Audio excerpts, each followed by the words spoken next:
ಇವತ್ತಿನ ಪಬ್ಲಿಕ್ ಇರೋ ತುಮಕೂರಿನ ತುರುವೇಕೆರೆಯಿಂದ ಬಂದಿದೆ. ಗ್ರಾಮೀಣ ಭಾಗದ ವಿದ್ಯಾರ್ಥಿಗಳಿಗೆ ಒಂದು ರೀತಿಯ ಆಶಾಕರಣ ಕಿರಣ ಇವರ ಈ ಗ್ರಂಥಾಲಯ ಅಂತಿದ್ದಾರೆ. ಹೇಗೆ ಏನು ನೋಡ. ನೀವೀಗ ನೋಡ್ತಿರೋದು ತುಮಕೂರು ಜಿಲ್ಲೆ ತುರುವೇಕೆರೆಯ ಪುಸ್ತಕ ಭವನ.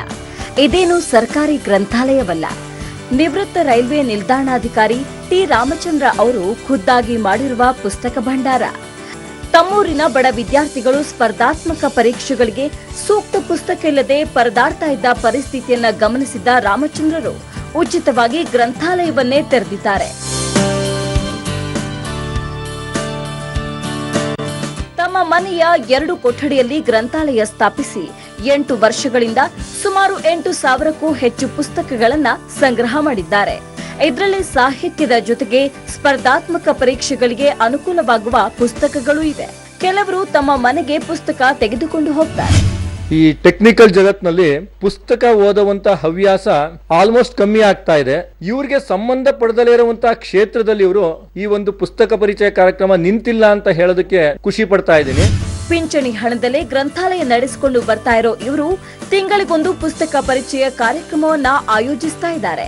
ಪುಸ್ತಕಗಳ ಜೊತೆ ರಾಷ್ಟ್ರ ಪ್ರಶಸ್ತಿ ಪುರಸ್ಕೃತ ಚಲನಚಿತ್ರಗಳಾದ ಬೇರು, ವಿಮುಕ್ತಿ, ಬೆಟ್ಟದ ಜೀವ ಚಿತ್ರಗಳನ್ನ ಪ್ರದರ್ಶಿಸಿ ಸಾಮಾಜಿಕ ಕಳಕಳಿ ಮೆರೀತಿದ್ದಾರೆ. ಮೊದಲನಾಗಿ ಅಮೂಲ್ಯವಾದ ಪುಸ್ತಕಗಳನ್ನ ಸಂಗ್ರಹ ಮಾಡಬೇಕು. IAS ಎಕ್ಸಾಮಿನೇಷನ್ ಕಟ್ಟುವಂತವರಿಗೆ, ಕಾಂಪಿಟೇಟಿವ್ ಎಕ್ಸಾಮಿನೇಷನ್ ಕಟ್ಟುವವರಿಗೆ ಪುಸ್ತಕಗಳು ದೊರೀತಾ ಇಲ್ಲ. ಸೊ ಅಂತವರಿಗೆ ಉಚಿತವಾಗಿ ಆ ಪುಸ್ತಕಗಳನ್ನ ದೊರಕುವಂತೆ ಮಾಡಿ ಬಡ ಮಕ್ಕಳಿಗೆ ಅನುಕೂಲ ಆಗಲಿ ಅನ್ನೋ ದೃಷ್ಟಿಯಿಂದ ಈ ಗ್ರಂಥಾಲಯವನ್ನು ಕೂಡ ಪ್ರಾರಂಭ ಮಾಡೀನಿ. ಎಲೆಮರೆ ಕಾಯಿಯಂತೆ ನಿಸ್ವಾರ್ಥ ಸೇವೆ ಸಲ್ಲಿಸ್ತಾ ಇರೋ ರಾಮಚಂದ್ರ ಅವರಿಗೆ ರಾಜ್ಯೋತ್ಸವ ಪ್ರಶಸ್ತಿ ಸೇರಿದಂತೆ ಹಲವು ಸಂಘ ಸಂಸ್ಥೆಗಳು ಸನ್ಮಾನಿಸಿವೆ. ಕ್ಯಾಮರಾಮನ್ ಕುಮಾರಸ್ವಾಮಿ ಜೊತೆ Manjunath Talamakki, public TV, Tumakuru. All right, ಕೆಲ ಹೊತ್ತು ಅವ್ರ ಜೊತೆ ಮಾತನಾಡೋಣ. ನಮ್ಮ ಜೊತೆ ನೇರ ಸಂಪರ್ಕದಲ್ಲಿದ್ದಾರೆ ಶ್ರೀ ಟಿ ರಾಮಚಂದ್ರ ಅವರು. ನಮಸ್ಕಾರ ಸರ್. ನಮಸ್ಕಾರ ಸರ್. ನಮಸ್ಕಾರ, ಚೆನ್ನಾಗಿದ್ದೀರಾ? ಫೈನ್, ಚೆನ್ನಾಗಿ ಸರ್. ಯಾವಾಗ ಎಲ್ಲಿ ರೈಲ್ವೆ ಸ್ಟೇಷನ್ ಮಾಸ್ಟರ್ ಆಗಿದ್ರಿ ತಾವು? ಸರ್ ನಾನು ಅರಸೀಕೆರೆ, ಬೀರೂರು, ತಿಪ್ಟೂರು, ಹಂಸಂದ್ರ, ಶಿವಮೊಗ್ಗ, ಸೊ ಎಲ್ಲ ಕಡೆನೂ ವರ್ಕ್ ಮಾಡ್ತಾ ಇದ್ದೆ. ಲೈನ್ ಎಲ್ಲೆಲ್ಲಿ ಹೋಗುತ್ತೆ ಅಲ್ಲಿ ಪೂರ್ತಿ ಆದಂಗಿದೆ ನೀವು? ಆಲ್ಮೋಸ್ಟ್ ಎಲ್ಲ ಮಾಡಿದ್ದೀನಿ ಸರ್, ಎಲ್ಲ ಸ್ಟೇಷನ್ ಮಾಡಿದ್ದೀನಿ ಸರ್. ಓಕೆ, ರಿಟೈರ್ ಆಗಿದ್ದು ಯಾವಾಗ? 2012 ಸರ್, ವಾಲಂಟ್ರಿ ರಿಟೈರ್ಮೆಂಟ್. ವಾಲಂಟ್ರಿ? ಹೌದು ಸರ್. ಯಾಕ್ರಿ? ನನಗೆ ಪುಸ್ತಕ ಸಂಸ್ಕೃತಿಯನ್ನು ಬೆಳೆಸಬೇಕು, ಉಳಿಸ್ಬೇಕು ಅನ್ನೋ ದೃಷ್ಟಿಯಿಂದ ನಾನು ಬೇಗ ವಾಲಂಟ್ರಿ ತಗೊಂಡು ಗ್ರಂಥಾಲಯವನ್ನು ಪ್ರಾರಂಭ ಮಾಡಿದೆ. ಅದೇ ನೀವು ರೈಲ್ವೆ ಸ್ಟೇಷನ್ ಮಾಸ್ಟರ್ ಆಗಿದ್ದಿದ್ರೆ ಅದಕ್ಕೇನು ತೊಂದರೆ ಬರ್ತಿತ್ತು? ರೈಲ್ವೆನವ್ರು ಬಂದೇನು ಮಾಡಬೇಡ ಅಂತಿದ್ರ? ಪೂರ್ತಿ ಪ್ರಮಾಣದಲ್ಲಿ ನಾನು ತೊಡಗಿಸ್ಕೊಳಕ್ ಆಗ್ತಾ ಇರಲಿಲ್ಲ. ಹಾಗಾಗಿ ಬೆಳಗ್ಗೆ 6 ಗಂಟೆಯಿಂದ ರಾತ್ರಿ 12 ಗಂಟೆವರೆಗೂ ಅದರಲ್ಲೇ ಇರ್ತೀರಾ ಹಂಗಾರೆ? ಇಲ್ಲ ಸರ್, ಶಿಫ್ಟ್ ಡ್ಯೂಟಿ ಆದ್ರಿಂದ ನಮ್ಗೆ ಹೆಚ್ಚು ಗಮನ ಕೊಡಕ್ ಆಗ್ತಾ ಇರಲಿಲ್ಲ. ಹಾಗಾಗಿ ಪೂರ್ಣ ಪ್ರಮಾಣದಲ್ಲಿ ಲಾಭ ಏನು? ಲಾಭ ಅಂದ್ರೆ ಓದುವ ಪುಸ್ತಕವನ್ನು, ಓದುವ ಸಂಸ್ಕೃತಿಯನ್ನ ಬೆಳೆಸಬೇಕು, ಉಳಿಸ್ಬೇಕು ಅನ್ನೋದೇ ನನ್ನ ಉದ್ದೇಶ. ಸರಿ, ಜೀವನ ಹೆಂಗಂಗಾರೆ? ಪೆನ್ಷನ್? ಹೌದು ಸರ್, ಪೆನ್ಷನ್ ಅಲ್ಲೇ ನಾವು ಜೀವನ ನಡೀತಾ ಇರೋದು. ಈಗ ಪೆನ್ಷನ್ ದುಡ್ಡೆಲ್ಲ ಇದಕ್ಕ? ಆದ್ರೆ ಉಳಿತಾಯ ಮಾಡಿದ್ದೆಲ್ಲ ಇದಕ್ಕೇನೆ ಸರ್. ಉಳಿತಾಯನ? ಹೌದು. ಪೆನ್ಷನ್ ಅಲ್ಲಿ ಉಳಿಯೋಷ್ಟು ದುಡ್ಡು ಬರುತ್ತಾ? ಅದೇ ಉಳಿಸ್ಬೇಕು, ಉಳಿಸಿದ್ರೆ ಆಗತ್ತೆ ಸರ್, ಉಳಿದ್ರೆ ಆಗತ್ತೆ, ಉಳಿಸಿದ್ರೆ ಆಗತ್ತೆ ಗೊತ್ತು ನನಗೆ. ಅಷ್ಟು ಬರುತ್ತಾ ಅಂದೆ? ಆಗತ್ತೆ, ನಮಗೆ ಸಾಕು. ನನ್ನ ಪ್ರಕಾರ ಸಾಕು, ಒಳ್ಳೆ ಪೆನ್ಷನ್ಗಳು ಇರುತ್ತೆ. ಒಳ್ಳೆ ಸಂತೋಷ. ಫ್ಯಾಮಿಲಿ? ನಮ್ಮ ಶ್ರೀಮತಿ ಅವರು ಕೂಡ ಇದರ ಲೆಕ್ಚರ್ ಆಗಿದ್ರು. ಅವರು ಕೂಡ ನಾನು ನಿವೃತ್ತಿ ಆದ ನಂತರ ಅವರು ಕೂಡ ಕಾಲೇಜನ್ನು ಬಿಟ್ಟು ಅವರು ಕೂಡ ನನ್ನೊಂದಿಗೆ ಜೊತೆಗೂಡಿ ಸರ್. ಅವರು ಬಿಟ್ಬಿಟ್ರ ಕೆಲಸ? ಹೌದು ಸರ್, ನಾನು ಬಿಟ್ಕೊಡ್ಲಿ, ಅವರು ಬಿಟ್ಟು ಪೂರ್ತಿ ನನ್ನೊಂದಿಗೆ ಕೈ ಜೋಡಿಸ್ಯಾರ ಸರ್. ಏಕೆ ನಿಮ್ಮನ್ನು ಬಿಟ್ಟು ನನ್ನ ಕೆಲಸಕ್ಕೆ ಹೋಗಕ್ಕೆ ರೆಡಿ ಇಲ್ಲ ಅಂದ್ರ? ಹಾಗಲ್ಲ, ಅದು ಹೆಚ್ಚು ಉಪಯೋಗ ಆಗಲಿ ಅನ್ನೋ ದೃಷ್ಟಿಯಿಂದ ಅವರು ನನ್ನೊಂದಿಗೆ ಕೈ ಜೋಡಿಸಿ. ಲವ್ರಿ ಇಬ್ರದುವೆ ಕರೆಕ್ಟಾಗಿ ಟಕ ಅಂತ ಸರ್ಕಾರಿ ಕೆಲಸ ಬಿಟ್ಟಿದ್ದೀರಿ ಇಬ್ರುವೆ? ಅಯ್ಯಯ್ಯಪ್ಪ. ಓಕೆ, ಇರಲಿ. ಫ್ಯಾಮಿಲಿ? ಮಕ್ಕಳು ಇಬ್ರು ಮಕ್ಕಳಿದೆ, ಹೆಣ್ಮಕ್ಳಿದ್ದಾರೆ, ಸ್ಮಿತಾ ಮತ್ತೆ ಸುಷ್ಮಾ ಅಂತ ಹೇಳಿ. ಇಬ್ರಿಗೂ ಮದುವೆ ಆಗಿದೆ ಸರ್. ಒಬ್ಬಳನ್ನ ನಮ್ಮೂರಿಗೆ ಕೊಟ್ಟಿದ್ದೀವಿ. ಮಗಳು, ಸೊಸೆ, ಅಳಿಯ ಎಲ್ಲರೂ ಕೂಡ ನಮ್ಮೊಂದಿಗೆ ಕೈ ಜೋಡಿಸಿ ಈ ಕೆಲಸಕ್ಕೆ ಸಹಕರಿಸ್ತಿದ್ದಾರೆ. ಯಾರು ಅಡ್ಡ ಬಂದಿಲ್ಲ?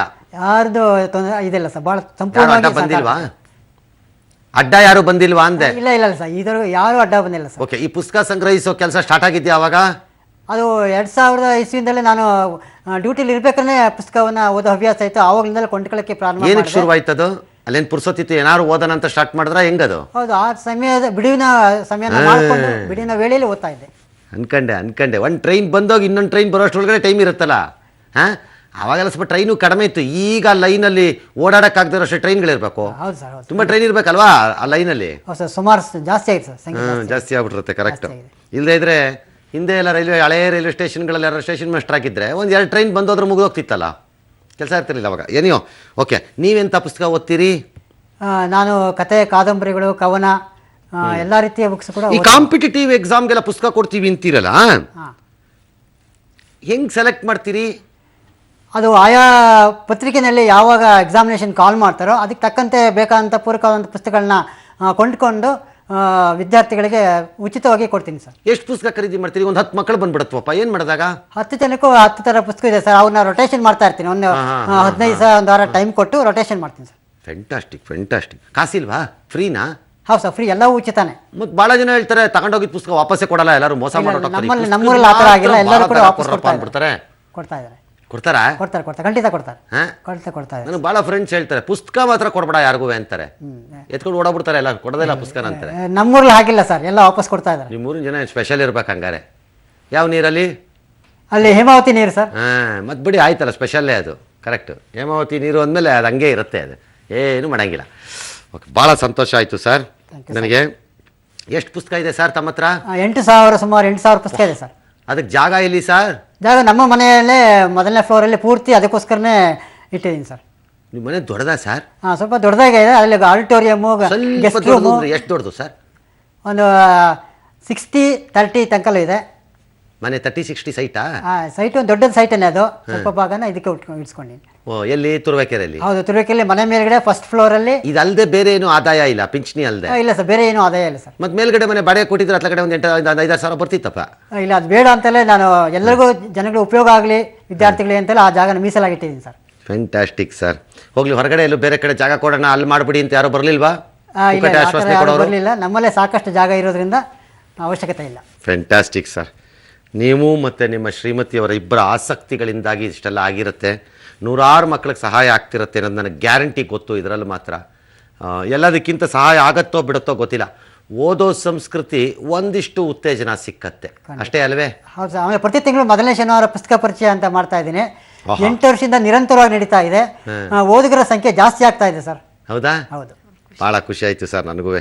ಓದುಗರ ಸಂಖ್ಯೆ ಜಾಸ್ತಿ ಆಗ್ತಿದೆ ಅಂತ ನನಗೆ ಇವತ್ತು ಫಸ್ಟ್ ನೀವೇ ಕಳೆದ 10 ವರ್ಷದಲ್ಲಿ ಒಂದು ಸರಿ ಹೇಳಿರೋದು. ನನಗೆ ಇಲ್ಲಿವರೆಗೂ ಯಾರೂ ಹೇಳಿರಲಿಲ್ಲ ಇದನ್ನು. ಎಲ್ಲ ಬಿದ್ದೋಗ್ತಿದೆ ಅನ್ನೋದೇ ಹೇಳ್ತಾ ಇದ್ರು, ನೀವು ಒಬ್ಬರೇ ಹೇಳಿದ್ದು ನನಗೀಗ. I am so happy. ಹಂಗೆ ತುರುವೇಕೆರೆ ಅದಕ್ಕೂ ಸ್ಪೆಷಲ್ಲೇ ಇರ್ಬೋದು, ನಂಬಕ್ಕೆ ಬರಲ್ಲ ಅವ್ರನ್ನ. ಆಲ್ ರೈಟ್, ನೀವೇನಾದ್ರು ನನಗೆ ಹೇಳೋದಿತ್ತಾ? ಏನೋ ನಿಮ್ಮ ಮುಖಾಂತರ ಇದೇ ರೀತಿ ಎಲ್ಲರಿಗೂ ಕೂಡ ಪ್ರೇರಣೆ ಆಗಲಿ, ಇದೇ ರೀತಿ ಎಲ್ಲ ಕಡೆನೂ ಆಗಲಿ ಅಂತ ನಿಮ್ಮ ಮೂಲಕ ನಾನು ವಿನಂತಿ ಮಾಡ್ಕೋತೀನಿ sir. So nice of you. ನಿಮಗೂ ಒಳ್ಳೇದಾಗಲಿ ಸರ್, ಆರೋಗ್ಯ ಚೆನ್ನಾಗಿರಲಿ, ನಿಮ್ಮ ಶ್ರೀಮತಿಯವ್ರಿಗೂ ಒಳ್ಳೇದಾಗಲಿ. Thank you.